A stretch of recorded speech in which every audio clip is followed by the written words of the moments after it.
Hear ye, hear ye. How you guys? You're hanging with Langan. I'm telling you right now, settle in because in just a moment, I'm going to be introducing you to Tom Dreesen, a fantastic comic on The Tonight Show over 60 times. Opened for Frank Sinatra for nearly 14 years, was one of the first, I think the first and perhaps the only black and white comedy duo. So much to talk about with him. But before I do his book, I just finished reading his book. It's called Still Standing, My Journey from Streets and Saloons to the Stage and Sinatra. Here, I'll give you a quick little look at this because we're going to be talking about this a lot in depth. Still Standing, My Journey from Streets and Saloons to the Stage and Sinatra, Tom Dreesen. And you know what? A comedy friend that I started with and worked with years ago, Johnny Russo, was a part of that. So he informed me about what was going on. Very excited. You guys, this is the deal. Share the show, ask people to start a watch party. The more you do that, the more people see this. And if you want to be part of the comments right here, you can just go streamyard.com/Facebook and click on the blue button. You only need to do that once. Anytime you hang with Langan, it'll be right there for you. And you know how it works. We just have a great time here. We keep it fun. I'm really excited. I'm going to bring on my guest right now. Like I said, 61 times on The Tonight Show. Could be 62. We'll find out. Open for, was on The Tonight Show 61 times. Me, not once. Doesn't matter. God has a plan. I guess I wish he had a better party planner. And the first comedy duo, black and white, Tim and Tom. Let's welcome the gifted and talented Tom Dreesen. I'm a former altar boy. When you ring that bell, I feel like I have to get up and do something, you know. Give me some red wine. Yeah, exactly. That's what you have to do. How are you? I'm terrific. Thank you. That was a nice introduction. Well, congratulations on your book. I mean, another book, I should say. Yeah. Tim Reid and I wrote a book called Tim and Tom, An American Comedy in Black and White that is actually now being considered for a possible 6 one-hour series of what it was like to tour the nation from 1969 to 1975 as America's first black and white comedy team. And you were right. We were the last, too, the first and last. But in those days, there were no comedy clubs, Maureen. So we worked all black clubs in the North and the South. We worked all white clubs in the North and the South, eventually on the Playboy circuit. But we used to work what they call the Chitlin circuit, black-owned, black-operated nightclubs. And the 20 grand in Detroit, because Motown was in Detroit in those days. The 20 grand in Detroit, the High Chaparral in Chicago, the Burning Spear in Chicago, the Sugar Shack in Boston, the Club Harlem in Atlantic City before there was gambling. So it was an actual circuit. You know, and very exciting, very, very exciting. Well, for those of you who may not know, this is Tim Reid.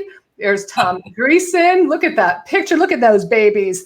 And unbelievable. And what's great about Tim Reid, if you do not know, many people know him from WKRP in Cincinnati, as well as that 70s show. He's done a lot of great work. What a class act. He was the father on the show, Sister. You know, and the team split up after 6 years, and that's all in my book too, how that came about. And I'd like to show them a clip of the two of you. I took an end clip. The bit is long, so this is the last minute. This is the technology today, Tom. You have to fit everything into a StreamYard, a Zoom, a Facebook Live. It's insane. So here's what we have. Here's Tim and Tom from back in the day. Check me out. Whoop. Check me out now. Remember we brothers? We brothers. In the ghetto. In the ghetto. All right. Hey, what's happening, Jive? My main man. Say, look here, baby, this way I catch Big Mac. I got to ease uptown, get me some new rags, you know, a couple fronts, pair of gators, go check them traps, do a little night crawling through the hood. That's out of sight, man. I didn't know you spoke a foreign language. That's ghetto talk, man. That's the way you talk in the hood.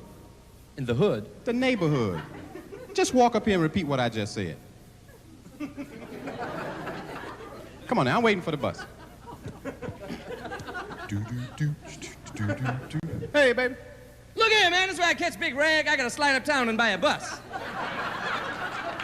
There's some alligators stuck in my traps. I'm going to go crawl through the night with the hood on.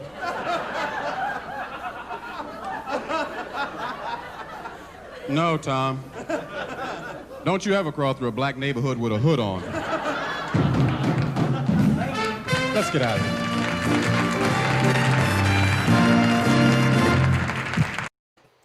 Well, there is Tim and Tom back in the day. Tom Dreesen, Tom Reid. How's it looking at I'm sure you've seen these clips a million times. But, I mean, it's so timely now. You guys were ahead of your time, really. Well, David Letterman read our book, the manuscript of our book, prior to it being released years ago, and he said that you should have called it Before Your Time, because you guys are way before your time. Mm-hmm. And I always thought that should be the title of our of a feature film or anything, Before Our Time. We were before our time. We weren't preaching. We went to anywhere there was racial tension. Now, 1969, when we started, was no different than what's happening now. Right. In fact, even worse. The Vietnam War was raging. I had just gotten out of the service. Students were protesting all over America. African Americans were rioting in every major city in America, feeling disenfranchised from the system. And where I grew up at in the South Side, Harvey, Illinois, the largest riot in the nation was right there, right in the neighborhood I grew up in. So we were all in the middle of that. Now, and during all that chaos, we were going around the country trying to make people laugh. We weren't preaching. We were just trying to make people laugh. We went to 11 prisons in 1 year. Anywhere there was racial tension, colleges, high schools, we went. And just trying to make people laugh. And I'll end with this, Maureen. Yes. Something I'll take to my grave, and Tim and I both agree on this. I can't tell you how many places we went where afterward a black person would come up, a black guy would come up and say, I got a white friend and I want to reach out to him. But if I do, the brothers are going to wear me out. But I'm going to reach out to my white friend after watching you and Tim having so much fun. Then a white kid would come up and say, I got a black friend and I want to reach out to him. But if I do, the white guys are going to wear me out. But watching you and Tim, I'm going to reach out to my black friend. Very cool. More of that happened than I can ever tell you. So I don't care. I know this sounds like humble BS. If I never got an award for anything or anything in our business, those remarks meant more to me and Tim than any accolades we could receive from our industry, Because it's the human connection, and it goes beyond a statue, and it goes beyond an envelope saying, hey, you're great by your peers. It's saying a human being who has nothing vested in it than walking out the street every day being human. That's the whole thing. But, I just want to tell people, Tom and Tim met at a JC's meeting when they went into schools to help kids, hey, watch out for drugs, don't get involved in drugs. Tim was college educated, I believe, and you were the street kid, and the two of you brought it together. Am I right with that? The irony of that is I had 8 brothers and sisters and lived in a shack. We had no bathtub, no shower, no hot water, a rat-infested, roach-infested shack. I had holes in my shoes as big as a coffee cup my whole childhood, raggedy poor. And Tim was an only child from the South. Oftentimes we'd go on a one-camera show, like an interview, in a morning interview, and the host would say, we have a comedy team here. One of them grew up on the South Side of Chicago, 8 brothers and sisters, very poor, and the camera would zoom to Tim. And he'd say, and the other is a college grad from the South, and the camera would go to me. Assumption, same, like not much different today. Your mom, she's from Ireland? Pardon? Was your mom from Ireland, or was it your grandparents? No, my grandparents were. I'm Irish Italian, full-blooded Irish on one side and full-blooded Italian on the other. My Irish grandparents came from Ireland, from Cork and from Donegal, My mom's from Cavan, so I was making the Irish connection there. Oh, there you go. Well, you found out later. Well, you found out of the 8 children, you were fathered by your uncle, not the father you thought was your father. Yeah, my mother's sister, my mom's sister's husband, her brother-in-law, I mean, all that's in the book. It was a mystery. I didn't look a lot like my brothers and sisters, but I looked an awful lot like this man that I loved. He was my favorite uncle. He owned a tavern, and I shined shoes in all the taverns in my neighborhood. And I would always go to his tavern last because he told jokes behind the bar, and he'd sing. He had a band called Frank Sinatra and the Venetianeers. And I just admired him so much. And I emulated him. I used to tell his jokes, many that shouldn't be told on a Catholic school playground, But they were told, and it's all in the book. It was interesting because you did a little foreshadowing at the very beginning, about your connection with him, about, your brother's like, how come he's so nice to you? And then later I'm like, Tom Dreesen, comic, is my guest today, still standing. Let me show you the cover of that book with my high-end technology working for myself these days. Tom Dreesen, My Journey from Streets and Saloons to the Stage in Sinatra. 14 years nearly he opened for Sinatra, and we're going to get to that. There's just some other things I wanted to talk about with you first. David Letterman wrote the forward, the opening, the whatever you call it, the nice thing before the pages begin. What is it, the forward? Yeah. Yes, I was an English major, and I don't know what that's called. You guys very close? Oh yeah, we've been buddies since the first day he came to LA. The very first day he came to LA, I was on at the Comedy Store, and the team that I was with had just split up, and I was new out there too. And he saw a set of mine, and as I walked off, it was his first day in LA. He said to me, "Gee, I really enjoyed your set, Mr. Dreesen." And I said, "Oh, what's your name?" He said, "Dave." I said, "Where are you from, Dave?" "Oh, Indianapolis." And I start talking sports. Indianapolis. What major league team did you root for? I'm so extroverted, not realizing Dave was like a recluse, a shy guy.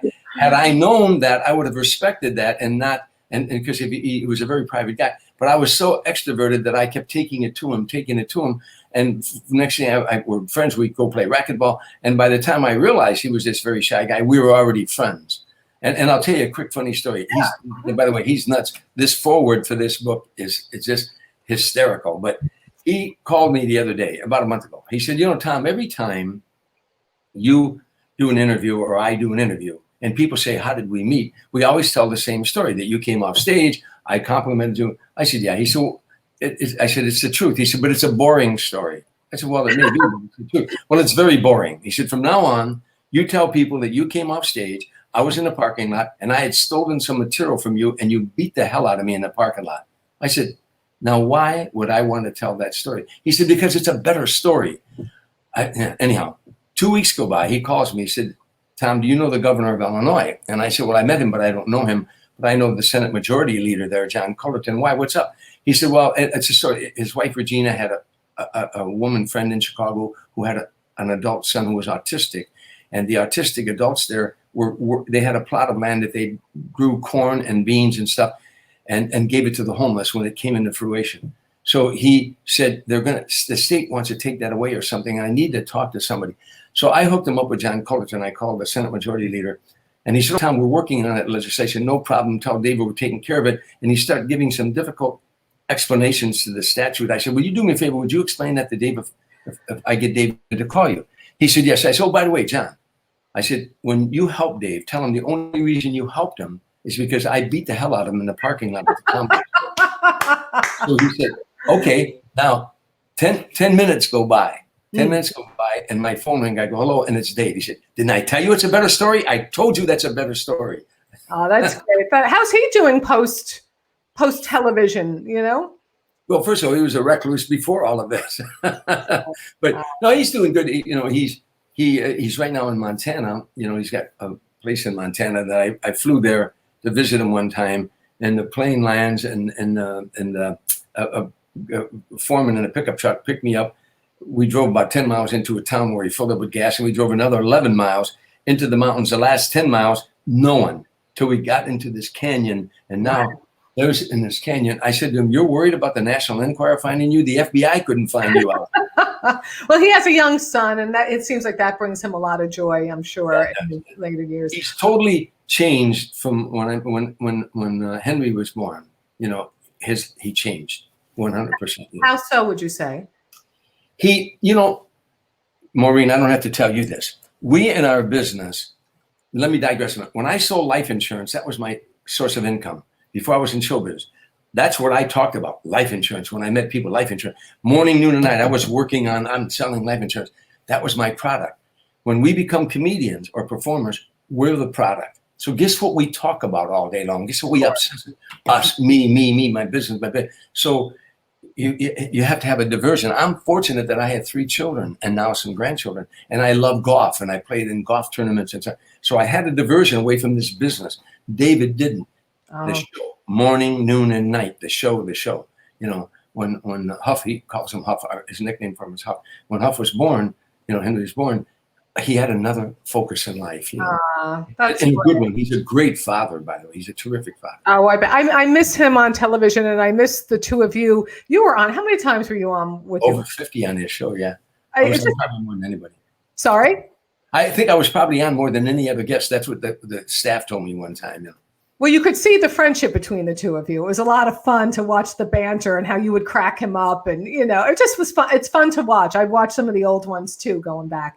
Tom Dreesen is my guest, and his book is Still Standing, My Journey from Streets and Saloons to Stage and Sinatra. We're having a great chat here. And here's what I want you folks to do. This is a whole new world. doing the shows on the .com, as my Irish mother would call it. So I want you to share it. How do we do that, Maureen? Oh, don't worry, I'll explain. Just go on your Facebook page, share, start a watch party. Those are the ways that more and more people get to see it. And of course, if you want your comments to be seen, StreamYard.com/Facebook. Just click on the blue button there, and only once per lifetime, and then every day, I bring you the show Monday through Fridays. And again, this is the awkward part, Tom. This is my full-time job. I bring it to you free every day. If you'd like to support, there's PayPal, there's Venmo, or I'm getting a blind dog with a tin cup and I'm sitting on a street corner. It's up to you. I do love dogs. You know that. I rescued the dogs. I'll do whatever it takes. It doesn't even matter. I always say that if I could turn back time, I would have danced with poles while I still had the body to do so. If I could turn back time, but I can't. And I also, this is insane, watch this. And I sell these Don't Make Me Hate You products. Just go to Mo Langan's store, just Maureen Langan, Mo Langan. You get the masks, whatever you want. It's all up to you. But that's neither here nor there, because we are with Tom Dreesen, my guest. So much to talk about. How many times, well, I have one were you, mister, on The Tonight Show? That's a very important picture to explain to everybody. I did 61 appearances on The Tonight Show, but in 1975, after the team split up, and now in 1975, wherever you went in America, people say, what do you do for a living? You say, I'm a stand-up comedian. The next question out of their mouth was, oh yeah? You ever been on Johnny Carson? They didn't say The Tonight Show. You ever been on Johnny Carson? Of course. In the eyes of, if you weren't on Johnny Carson, in the eyes of America, you hadn't been a comedian yet. That show could launch a career. One appearance on The Tonight Show, Freddie Prinze got a sitcom the following day. I did one appearance on The Tonight Show. I was in the unemployment line the day before. The next day, CBS signed me to a development deal. I got bumped 3 times, as you know the story. If you read the book. But that show, one appearance, when you went out there and did stand-up comedy, in the eyes of America, you had arrived as a stand-up comedian. However, to our industry, you hadn't arrived till you sat down and talked to Johnny. When Johnny called you over to sit and talk to him, that's when you arrived. So that's why that picture meant a lot, me sitting next to Johnny. How many times before you got to sit next to him? How many times, Tom? On my 3rd appearance. On my first 2 appearances, the first appearance, I can't even describe what that was like. In those days, 26 million people watched that show. Wow. And like I say, 1 appearance and you were on your way. So you're waiting. I got bumped 3 times, as you know. For the audience that doesn't know what bump means, you get there, you get makeup, you go to your dressing room, they bring you down to the green room, you're getting ready to go on, and they say, we ran out of time. You got to come back next week. Can you imagine that, you guys? Are you listening? You're there. You're going on national television in front of 26 million people. This is your big break. You're waiting. They're like, I'm sorry, can you come back next week? It's like Dorothy at the Wizard of Oz knocking on the door, and they're like, come back another time. And then I came back the next week, same thing, ran out of time. Came back the 3rd time, same thing, ran out of time. The 4th time, I'm in makeup, and Fred DeCordova, the producer, came in and he said, I got bad news for you. I said, what? He said, you're going on tonight. I would have been a nervous, isn't it like out of an outer body experience, right? Like, were you going to puke? Did you feel like you were going to puke? Tell me how No. However, I had been on the stage a lot, but this was a different thing, totally different thing. But now you're making that long walk from the green room all the way to get around the curtain of The Tonight Show. And now, when I was a veteran on The Tonight Show, all the stage hands, hey, Dreesen, how's your Cubs? Hey, Tommy, how you doing? But your first time, when they see you coming, they all turn and they whisper, it's his first time. It's his first time. Oh, my God. Now you get behind the curtain, and Doc Severinsen's playing, the band is playing because they're in commercial break. So they're playing, and the coordinator said, you okay? And you say, yeah, Craig Tennis, who was his name, great guy. He said, okay. He said, break a leg, Now, all that's back there is a friend of ours that used to open it, even for Jay Leno. He opened the curtain for you. I think his name was Levi. I forgot my name. But anyhow, nice guy, But he's waiting there, and he leaves you alone. Now I'm pacing, and the band's playing, and I'm thinking, what's my first line? My first line. Now you're thinking, now you're talking to God. Hey, God, you brought me this far. Don't let me down now. You're talking to God one-on-one. And all of a sudden, the music stops because you're out and your heart stops. And you hear Johnny say, we're back now. And I'm glad you're in such a good mood tonight because my next guest is making his first appearance on The Tonight Show. Now, that one line, I'm glad you're in such a good mood tonight, sets the tone that this is his first time. He said he only does it your first time, too, by the way. He said, welcome, please, Tom Dreesen. The curtain opens up, and you walk out into this bright, bright studio where you can't see the audience. All you can see is the red light on the on camera. there's a mark on the floor, a green mark that you hit, and now they're applauding everything. And whoa, and he hit that first joke out, gets a laugh. I got that second joke, gets a laugh. Third joke, gets a laugh. Now the fourth joke, I hear Johnny and Ed laughing. And now I'm on a roll. Now I'm getting applause. Now I finished, I got like 8 applause. And I finished, I said, you've been a wonderful audience. This is my first appearance on The Tonight Show. And show business is a tough life. So if you like me, just if you like me and you're Protestant, say a prayer. If you're Catholic, light a candle. If you're Jewish, somebody in your family owns a nightclub. Tell them about me. So I found out a year ago, my boyfriend, Sicilian American, Italian, mother never told him her side. He said she was a mixed bag, 100% Jewish. He just found this out a year ago. So I said, you know anybody in LA? Anybody. There's got to be somebody who can help me. Somebody. So, in the nightclub business, you know, and television. I do have to ask you, Tom Dreesen, comic Tom Dreesen, his book, Still Standing, My Journey from Streets and Saloons to the Stage in Sinatra. And my friend Johnny Russo was a part of that and, turned me on to the book. So I'm grateful to him. Here is, your first time sitting next to Johnny Carson. Tell me what that was like when he called you over and tell me what he said to you. Well, one of the things he said to me, how are you adjusting to Hollywood? I can't remember all the story. I always planned on having some funny stories, because he always said, don't talk about anything serious when you come on this show. We're making people laugh before they go to sleep at night. So have funny stories with punchlines. But he said, how are you adjusting to Hollywood now? I said, I just got invited to my first Hollywood party. It was a come as you are party. And I went as a heterosexual. And I won a prize for the most unusual person at the party. That was good. And he laughed, he laughed. And anyhow, long story short,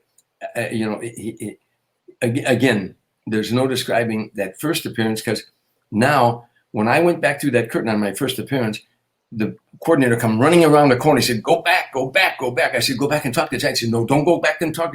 Just go back. Johnny called me out for a second bow. A bow. That's on the couch, right? He gives you that little circle. He goes like this. Now, my point is, I never stopped working in 50 years after that first appearance. I've never stopped working in show business after that. So did you know you must have known he was going to call you to the couch on that third time because he was familiar with you, which is why you had material available. So you knew. The second time we took questions, he said, depending on the time frame, whether Johnny calls you over. The third time, they said, he's going to call you over tonight. And so we had some things prepared, to make him laugh on the couch, Well, he had to really like you to do that. I mean, that's a big deal. That is being anointed. Oh, that's being anointed. Yeah. Yeah, well, again, to the industry you had arrived when you sat down and talked to him. Like David, David never would let me do stand-up. I wanted to do stand-up on David's show. He said, no, sit down and talk to me. We have more fun, interacting, telling stories. But after that first appearance on The Tonight Show, this is what happens. I started doing Dinah Shore, Merv Griffin, Mike Douglas, Johnny Carson, Midnight Special, Rock Concert, Soul Train, American Bandstand. I was the only white comedian ever to do Soul Train. I did an album in front of an all-black audience called That White Boy's Crazy. So I worked a lot of black clubs before I ever, worked white clubs. Anyhow, long story short, that Tonight Show from that point on just opened up my life. Sammy Davis Jr. took me on the road. Singers wanted me to work with them, a lot of them, because Smokey Robinson, Natalie Cole, Gladys Knight and the Pips, Tony Orlando and Dawn, Mac Davis, James Darren, Frankie Avalon, because I was working clean material on the Tonight Show. In those days, you had to work clean to get on TV. Television was only this big, cable wasn't there yet. So in order to get on, we're in show business, that's two words, show and business. So as a business person, you look at the Tonight Show and say, how do I get on there? You had the right material that could make grandma and grandpa, mom and dad, and the kids laugh. Yeah. So when the other singers are in Vegas in those days, every hotel was a singer comic. So when they saw that you could work clean and you wouldn't offend their audience, setting up the audience for them, I was getting offers from everywhere. It was the work comes in, and it's amazing because in reading your book, how hard people don't know how hard it is to get that break. And you're sleeping in a car, and you're showering at the gas station, and your family's like, "What the hell are you doing with your life? Get home, right?" And then bam, you get Carson and a change. Today it would be different. Well, it may or may not, because there's so much out there in terms of channels and what have you. I will get to Frank Sinatra, that's the big crescendo. But I have to ask you a few more things. Because we're performers, I started 22 years ago, right when it was tanking, right when like the business was going down. I'm like, wow, this would be a great time to leave Bloomberg Television and Radio and money. Let's just walk away from that, said the daughter of a garbage man. Let's go in a total direction. Who needs dental insurance? So, but there was a bit of an uprising at the Comedy Store back in the day. You'll tell me what year it is. Comics still don't get paid. We still get in the New York City clubs $25 a spot because they're like, well, it's a showcase. But we wouldn't even be getting that if it weren't for you. And then other clubs around the country said, well, we got to really up our price, and that's where we get paid. But talk about that time, set the year, and the strike. The comics went on strike at the Comedy Store. Yeah, it was March of '79, I believe. March of '79. And yeah, by that time I'm on my way. I'm making six figures a year, touring all over the country with Sammy Davis Jr., working Vegas, Tahoe, Reno, Atlantic City. And every time I came off the road, the first thing I did was call the Comedy Store and sign up. And you would go over to what they called the original room. There was a room of about 120 people, and I worked on my new material. Well, this time when I came off the road, they had a main room that Mitzi had bought another section of that building, and she had a main room of 400 and something seats that like a Rodney Dangerfield would come in and take the door, or a Jackie Mason would take the door, and she would take the liquor. So, but all of us comics worked in the room. But again, now I'm making money, I'm on my way, but I'm always working on new material. So I go over to the Comedy Store and I go into the original room. They said, no, Tom, you're in the main room. I said, main room? I go in the main room, I'm with all these unknown comedians, David Letterman, Jay Leno, Gallagher, Michael Keaton, Robin Williams. The girl waiting tables was Deborah Winger, and I mean, that kind of stuff, you know. And Elaine Boozler too, no? Elaine Boozler, yeah, Elaine was on that show. Anyhow, but nonetheless, you know, when we go, I said, wow, I felt like I was back in Vegas, you know. And so I go on stage and do the show, and after we all went to Cantor's, you know, Elaine and me and Jay and I mean all the other comics. But Jay started complaining. He said, geez, they pay the other people. Maybe it took 5 of us to fill the room, but they give them the door. Now the comics are talking about getting paid. No one got paid. And Mitzi had a club in Westwood. She had a club in the Comedy Store. Mitzi Shore, you guys. Mitzi Shore was the owner. I'm just letting people, the civilians, know that it's Mitzi Shore. Yeah, Mitzi Shore. But anyhow, and we were good friends. Mitzi and I were good friends, and I thought the world of her. But anyhow, so now I go to a meeting with 120 comedians, and they're all talking at the same time, making no sense whatsoever. And the only thing they decided was have another meeting. Now, 4 days later, have another meeting. I went to that meeting because they're my friends, and they're all over the place. And because I had been in the JCs and I knew Robert's Rules of Order, I knew how to conduct a meeting, how to set up committees, you know, and chair committees and serve on subcommittees. So I began to organize. I took over the meeting and I said, okay, let me get you organized. I got them organized. And when you organize those kids, they were a force to be reckoned with. They were some smart kids. And I got into a force. Long story short, you know, they were really well organized. And I kept going to Mitzi saying, the comedians want to be paid. The comedians want to be paid. I'm not paying the comedians. I'm not paying. And finally, they decided they wanted to go on strike. And the last thing I want to do, I've got like $50,000 worth of work coming up with Sammy Davis Jr.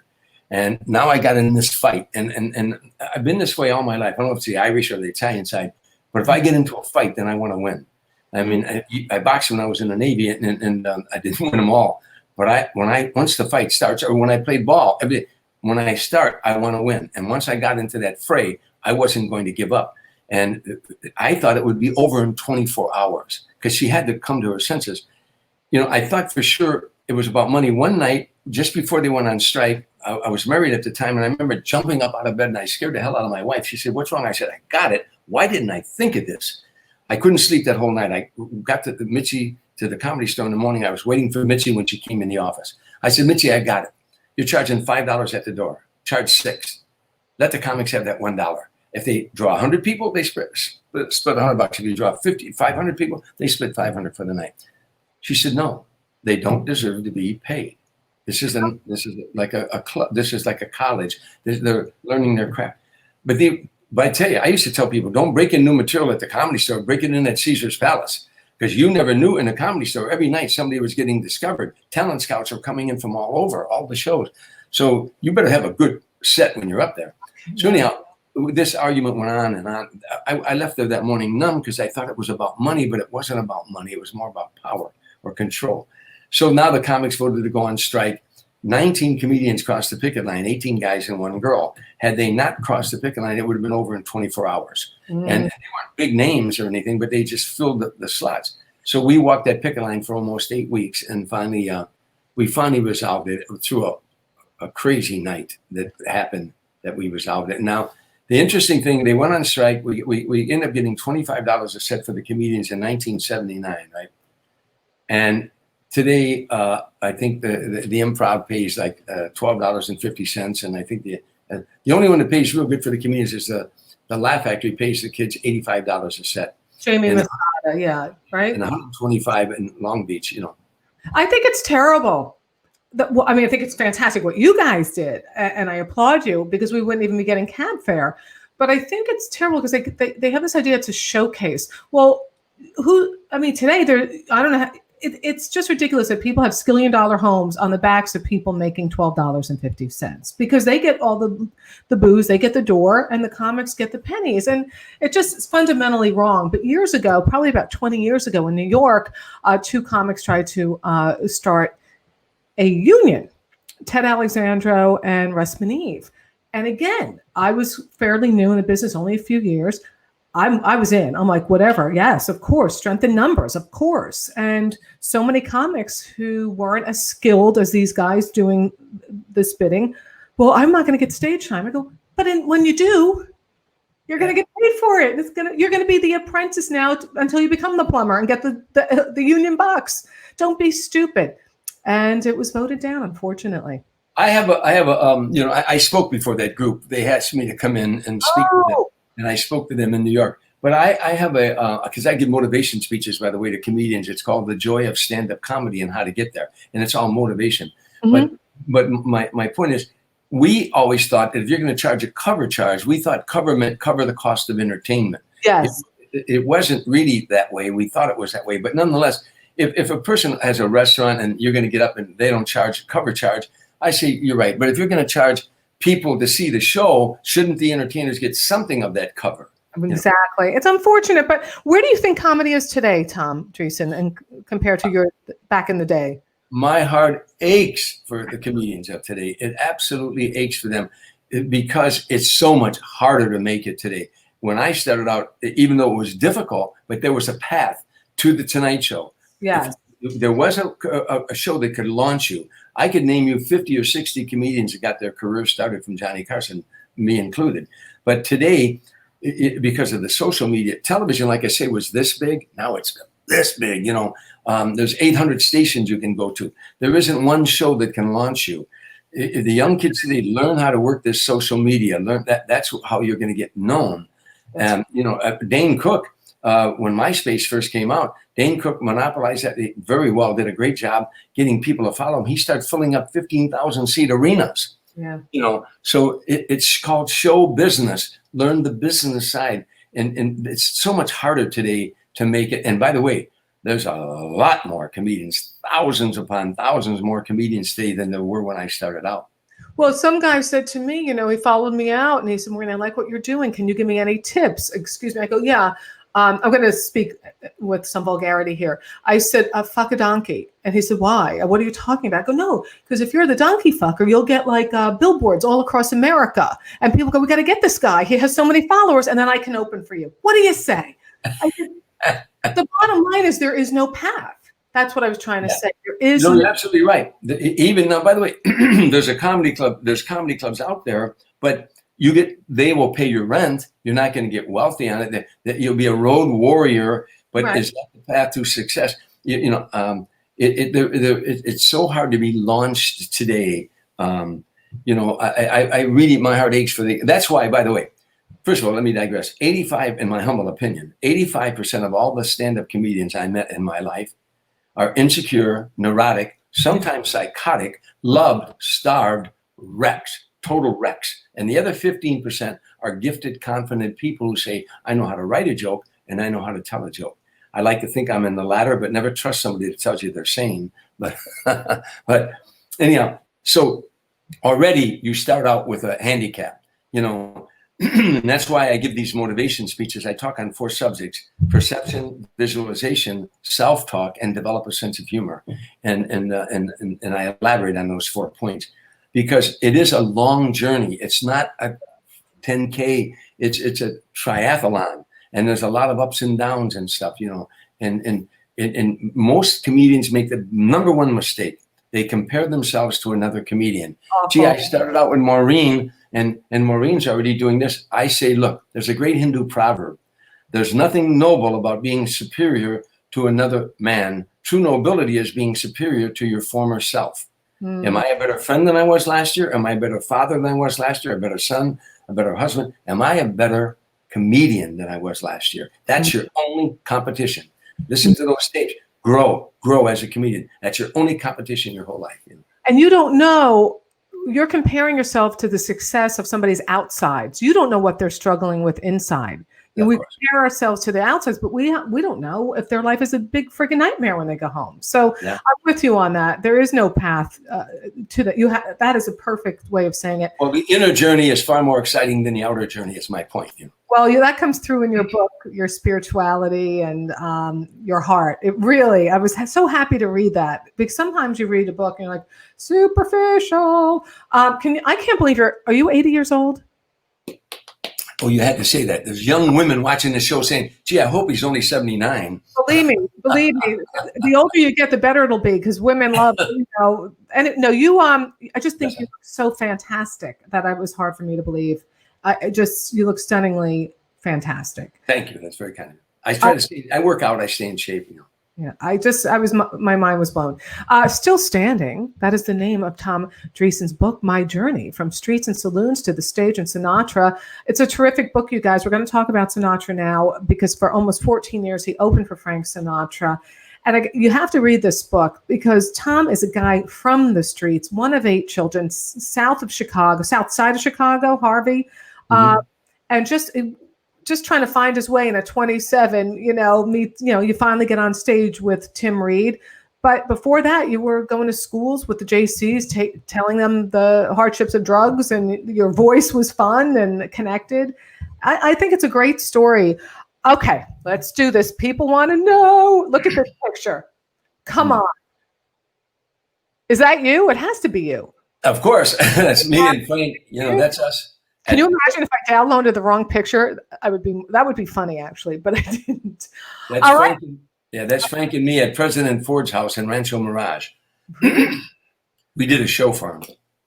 So I want to know your first time, how you come to open for Frank Sinatra.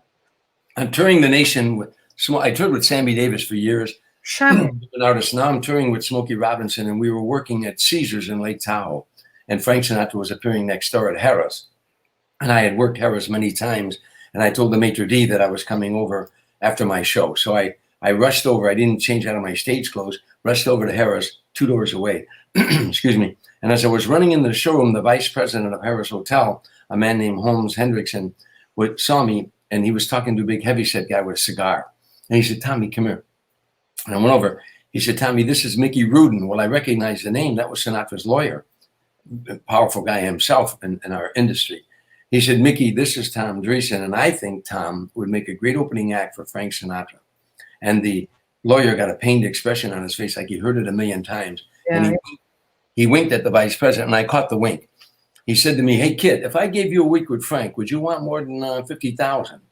I said, Mr. Rudin, put it this way. If you gave me a week with Frank, would you want more than $50,000? And he started laughing. He said, I like this kid. And a week later, they called me and said, would you like to work 1 week with Frank Sinatra in Atlantic City at the Golden Nugget? And I said, yeah. I figured I'll try to get my picture taken with him, hang it in every bar in Chicago, and that'll be it. But the second night that I was with him, he and his wife, Barbara, took me out to dinner. And I can remember like it was yesterday, we were sitting across from another. In the middle of dinner, he set his knife and his fork down. He said, I like your material and I like your style. I'd like you to do a few other dates with me if you're interested. And I didn't say, let me check my calendar. I said, yeah. And it turned into almost 14 years, 45, 50 cities a year, 20,000 seat arenas, 40,000 in Hawaii, flying all over the world on his private jet, staying in his home 6 times a year. A great friendship that I'll always treasure. And in the end, I was a pallbearer at his funeral, and I spoke at his funeral. it was a very moving time. I miss him every day.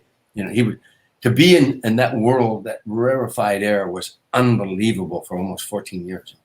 I did a couple times in his book, and Pardon what? I did cry a couple of times reading your book.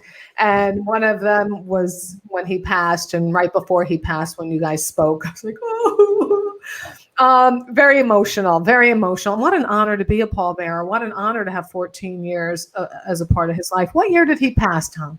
1998, February 1998. Rest his soul. There's a lot of in the book about the image versus the reality of Frank. I'm sorry, it's May of 1998. Okay, we're going to hold you to that. May of 1998. What am I thinking? You can't lie to me. You in the book though, you talk about the image versus the reality of Frank Sinatra. Like the image he had as this, and he didn't like that about the mob and the tough, that type of thing, versus how he did treat people. You want to talk a little about that? But that was one of the mistakes about him. Here was this brilliant, the greatest pop singer of all time. There isn't a singer that wouldn't tell you that. Steve Lawrence once said to Frank Sinatra, and Steve Lawrence, by the way, is a wonderful singer. He once said to Frank Sinatra, you ruined it for all the rest of us. Because once they heard you sing, they knew how that song is supposed to be sung. Frank was, aside from that, a brilliant actor. He won the Academy Award from Fear to Eternity, but what about The Man with the Golden Arm, The Manchurian Candidate, Von Ryan Express, a movie called Suddenly? I was sitting with him late one night when he was with, sitting at his house with Gregory Peck and Kirk Douglas and Clint Eastwood and Robert Wagner, all these wonderful actors, and they were talking about film, and they were showing such reverence to Frank. And I was curious because I studied acting. We all studied in different cities, but I wondered who he studied with. And so I said to him, did you ever study acting? And Gregory Peck grabbed my arm and said, acting lessons would have ruined him. He was a diamond in the rough that you didn't fool with, that instrument. And so my point of that is when you gave Frank Sinatra a song, to him it was a script. What did the writer feel the night the writer took pen in hand? He would immerse himself in that lyric and become that lonely guy in the bar whose woman left him, and he's never going to find love again. And you felt every emotion, as well as every joy of every song, Come Fly With Me. So with all of the wonderful skills that he had, he danced with Gene Kelly, for God's sake, in films. This was a brilliant, arguably the greatest career show business has ever known, because it transcended, just his great singing and his acting. Now, of all of this, if I gave a talk about Frank Sinatra for an hour and 40 minutes and talked about all of his great skills, and I'd say, are there any questions? The first question someone raised, I'd say, was Frank Sinatra in the mafia? Right. So my point of that is, but also that was part of his mystique. Mm-hmm. He was a man of power. People of power gravitate to other people of power, heads of states, heads of governments, heads of mafias. Did Frank know those guys? Of course he knew those guys. We all knew them. They owned the business. When Frank started out, they not only owned all of Las Vegas, they owned the recording companies and they owned the jukeboxes in every city in America. The syndicate put the songs on the jukeboxes. Did you know those people? Of course you knew those people. He told me the last 20 years of his life, he rued the day he ever made friends with them because they won't get out of your life. He said, you do a favor for a guy and the guy does a favor for you and then you pay it back. And then years later, his son says, my dad did a favor and you paid that back. Years later, the grandson said, my grandfather did, he said, it's hard to get him out of your life, Right. But you also in the book, you talked about how respectful he was to people. How if a woman got up, he would stand up at the table, how he treated you so kindly. Like you said, he only maybe once ever had a tone with you, or like. Frank had a volatile temper. He could go off in a heartbeat. And I knew that about him before I ever met him. And then I saw him do it a couple of times. And I made up my mind. Again, I think our relationship, he knew I was a street kid. I'd say I don't have a degree from academia, but I got a doctorate from the streets. And I grew up on the streets. And that's the saloons and where I shined shoes. Well, his mom and dad had a saloon. He grew up around saloons. So we had a connection like two street kids. But I always made up my mind that if ever he went off on me, if it was the first year, the third year, or the 10th year, if he ever went off, got angry or some silly thing, I would reach over, grab his hand, shake it and say, thank you, Frank. It's been wonderful. And I've enjoyed every minute of it. Goodbye. Ciao. Because because I won't be a whipping boy for anybody. Nor should And you. I think he understood that of me, and that day never happened. There was only one incident, but it wasn't something that I had done wrong. And then the next day we were laughing about it. But yeah, that day never came. The longer I was with him, when I first was with him, he was like the boss, because he was the boss of this tour. Yeah. And he was a professional, and the show meant everything. You better do your job, because he knew his and the band. Everybody better, because you don't fool around with the show. So he was like the boss. But then later he became a buddy, a pal. And toward the end of his life, he was more like a father to me. Yeah, that came across. What was the angriest you ever saw him? Oh, wow. I saw him go off on him. I can't how many count the times. One night he went off on his wife, and I was there, and Barbara. He was so angry about something, and they got into this heated argument, and I happened to be there, and I was dating a new girl. I just gotten a divorce, and it was our first date. Memorable. and she, now all these house guests had left, all those big stars, and it was just a couple of people left. And she was sitting at the end of the couch to this girl I was first dating. And when Frank went out in a rage, next thing you know, her head was under my arm like this. She was like, but in the middle, he was so saying, because he's going, and this, and he's yelling at her. And I've been, you think that's wrong? Well, I did a lot of things wrong in my life. I did a lot of things wrong. Marrying you was not one of those. Okay. And just like that, all the air went out of that argument. And she went, oh. Don't say it, Frank, don't say it. And then, I like that. Did you ever go on a second date with that woman? Oh, yeah, we did for a little while. And she, after I got divorced, it's an interesting thing. I don't know if it's interesting or not, but after I got divorced, I was married 26 years. I just didn't want to be married again. And then I thought about, well, maybe I would date girls, but a lot of them were childbearing age, and they wanted children. Well, I had 3 children at the time. Yeah. And then I was a young grandfather. My oldest girl got married young, and I got married young. And so now, and I'm a grandfather. I didn't want children. So I kept getting in and out of these relationships. It's very difficult. Let me tell you what happens, since we're being frank. What happens to a guy that's single? You're not, now you don't have a date. Now you miss sex. You would like to have sex. You're a normal heterosexual guy. You'd like to have sex. And you're looking for, some sex. And so you meet a girl, and you take her to dinner, and you take her to a couple of films, and you're really sexually attracted to her because that's what you really have in mind. And then about the 3rd or 4th date, you have sex. And the moment you have sex, she's now in a relationship. Yeah. But you were thinking, and I told a girl, buddy of mine, that's another story. In my lifetime, I'm a street guy. I never had a girlfriend pal. Oh. Until I met a girl named Linda Mancuso. She was my buddy. She was an executive at NBC. We never dated. But she could sit and tell me her innermost. She was like a buddy to me, and I never had a woman buddy before that I could share.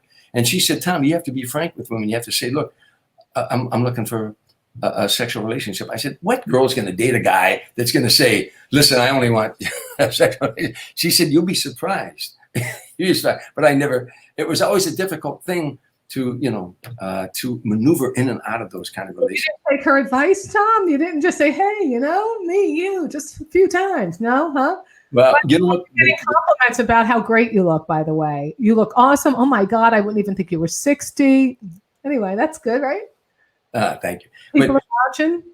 Tom Dreesen. Let me just give another shout out for your book here. Tom Dreesen, okay, he's been opened for Sinatra 14 years. He was the first, perhaps only, interracial comedy duo. The Tonight Show 61 times. Best buds with David Letterman. And his book is My Journey from Streets and Saloons to the Stage in Sinatra. Just so much you've done. I mean, it's such a body of great work. Your sister, God rest her soul, Darlene. She's the catalyst for something that you created, and some people thank you on this for your work with MS. Do you want to tell a little about that? Yeah, my sister Darlene was 18 months older than me, and again, we lived in this shack in Raggedy. Both my parents were alcoholic at one time, and Darlene took care of us kids, and I can't remember a day in my childhood that she wasn't holding my hand, helping me across the street. We went to school together. We went to church. She'd go to mass every morning, and I was an altar boy. And she just was a wonderful, wonderful human being. And at age 24 or 5, she got MS, and I didn't know what MS meant, multiple sclerosis, Mm-hmm. And she slowly went from a cane to a walker to a wheelchair to bedridden. And I'll try to make this fast. One day I was in Chicago working in the Chicago theater, and I went to the south side to visit her, and her husband was in the front yard mowing the lawn, and he said, she's inside. I went in there, and she had been sitting in the wheelchair and lost her balance, and she was like falling off the side, and she couldn't right herself. So, and this is a woman who never said an unkind thing to anybody, and had a great faith and everything. She just was a sweet person. And I righted her, and she turned around, she said to me, don't you ever come in here talking to me about positive mental attitude ever again, because she knew I gave motivation speech. She said, and don't talk to me about God, because there is no God. You've known me all my life. What did I ever do to God that God would punish me so severely? Come on, Tommy, you always have these answers. What's the answer? What did I do to God that he would punish me like this? And I was taken so aback, because I never heard this girl talk like that. And I said, I don't know. And a moment later, she started crying. She said, Tommy, forgive me. I lost my faith. I lost my faith. And I said, if anybody deserves to complain, you do. And I left. When I went to California, I was jogging one day. I used to run a mile a day. I said, thinking, what can I do to show her not only I care, but a lot of other people care about people who have MS? So I decided I was going to run 26 miles and call it 26 miles for Darlene, and have people pledge money for every mile I run. And I went back to the JCs in Illinois, where I was a JC, and they were good organizers. And we organized a thing called 26 miles for Darlene. And I would bring in celebrities to run part of the way with me, a mile or 2 miles. I brought in Frankie Avalon, Frankie Valli, Tony Danza, Eddie Marinero, Betty Thomas from Hook Street Blues. I could go on and on. Smokey Robinson. Smokey's the only one who ran all 26 miles with me. Smokey, go. And anyhow, and we raised a lot of money. And one day we had 30-something thousand people out in Park Forest, Illinois. And Frankie Avalon's conductor wrote a song called, his name is Keith Drosty. He wrote a song called Don't Give Up. And on stage was the Illinois Philharmonic Orchestra and all these stars, Connie Stevens and all the stars I just mentioned, Smokey and Frankie, and they were singing to Darlene, don't give up. You know, the road is long, and singing to all the MS patients. So I was sitting with Darlene, and I said to her, you remember you said to me one day, why me? And I don't know why you to this day, but I know because of you, people are out there singing now this song. 30,000 people sing the song. She said, no, Tommy, not because of me, because of you. I said, no, because of all the love you gave me. That thing we learned in church, cast your bread, all the love you gave me and others is coming back to you now, you know. That's a long story, but that's how I got involved with them. Beautiful story. And again, crying on air. Tom Dreesen's book is still standing, My Journey from Streets and Saloons to the Stage and Sinatra. I know I'm going to let you go. Oh, can I just do my quick commercial before I ask you my last question? Yeah. Hear ye, hear ye. Come on, have you seen a better guest that I've ever had? What, just so fantastic. I can't even thank you so much for coming on. If you want to support at the PayPal, the Venmo, I bring these shows to you Monday through Friday, noon Pacific, 3 o'clock Eastern. I use my journalism background with my comedy, and we just bring you these great people. Kathy Ladman will be joining me tomorrow. I'm so excited to have her. She's only been on 9 times on The Tonight Show. I'm blown away by that. You 61 times. Go to paypal.me, Mo Langan, or Venmo, Mo Langan, or just follow me on the .com at Maureen Langan. Because you have this incredible life, your energy just bam, right through, right connected. You can feel the love that Darlene might have imbued into you coming off through our interview. And I have no doubt you're a street guy with a PhD in the streets, but your brain is so smart. You could be a PhD in anything else if you wanted. I mean, you can just see your brilliance. And I'm kissing your ass, but I'm not, because it's true. So what I wanted to say to you, because of this motivational speaking, because of the life you've led and lead, what would you say to people in general? Like, it's hard times right now. What gets you through all the things that you have been through and that you think would be helpful to others? Well, obviously, I have a strong faith. I wrestled with it like everybody else about this thing. Is there a God? And I really do believe that there is a God, and I believe that prayers are answered. I mean, it's so beyond my comprehension. I once said to Alan Shepard, the first man in space and on the 5th lunar mission landed on the moon. He was a friend of Frank Sinatra's, and we would stay at Frank's house. I said to him, Admiral, you were out in outer space. And they were talking about the galaxies, trillions and trillions of galaxies and stars and planets like the Earth. And I said, do you believe in God? And he paused and he said, there's something really powerful out there. And I guess that's good enough for me. I really do believe that, and I believe in the power of prayer. And time after time after time in my life, it's worked. And I talk about it in the book.